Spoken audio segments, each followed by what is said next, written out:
এবার ফুটবলের খবর। এবছরই আবারও মুখোমুখি হতে পারে স্পেন ও আর্জেন্টিনা। যুক্তরাষ্ট্র, ইসরায়েল ও ইরানের মধ্যে যুদ্ধের কারণে স্থগিত ফিনালিজমা আবারও আলোর মুখ দেখেছে।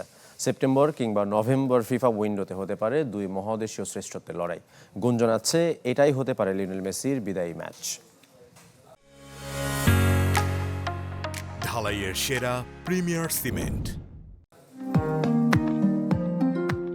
বিশ্বকাপ ফাইনালের রেশ এখনো কাটেনি, এর মাঝেই আবারও আলোচনায় ফিনালিসিমা, দুই মহাদেশের দুই সেরার লড়াই, যা হতে পারে এ বছরই। ইউরো চ্যাম্পিয়ন স্পেন ও কোপা আমেরিকা চ্যাম্পিয়ন আর্জেন্টিনার মধ্যে এ বিশেষ ম্যাচ হবার কথা ছিল মার্চে কাতারে। তবে যুক্তরাষ্ট্র, ইসরায়েল ও ইরানের মধ্যে যুদ্ধের কারণে পুরো মধ্যপ্রাচ্য ঝুঁকিপূর্ণ হয়ে পড়ে, সাথে ফিনালিসিমার ভাগ্য নিরাপত্তা ঝুঁকিতে বাতিল করা হয়।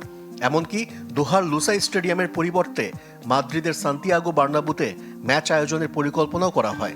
তবে দুই দলের আপত্তিতে ম্যাচটি স্থগিত হয়ে যায়। তবে সম্প্রতি আবারও আলোচনায় এসেছে দুই মহাদেশীয় শ্রেষ্ঠত্বের লড়াই। কনমেবল ও উয়েফা সভাপতির মধ্যে এ নিয়ে আলোচনাও শুরু হয়েছে। এখানে বড় ভূমিকা রাখছে কাতার সরকার। বড় অঙ্কের ব্রডকাস্ট ও বাণিজ্যিক চুক্তির কারণে ফিনালিসিমা আয়োজনে তোড়জোড় করছে মধ্যপ্রাচ্যের দেশটি। একটি আনুমানিক তারিখও ঠিক করেছে উয়েফা ও কনমেবল। চলতি বছর দুটি ফিফা উইন্ডো আছে, সেপ্টেম্বরের 21 থেকে 6 অক্টোবর ও নভেম্বরের 9 থেকে 17। এই দুই উইন্ডোর কোনো একটিতে ফিনালিসিমার সম্ভাবনা সবচেয়ে বেশি।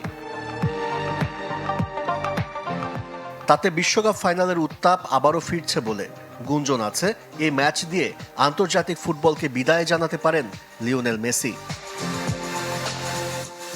আশিক রুদ্র, চ্যানেল 24।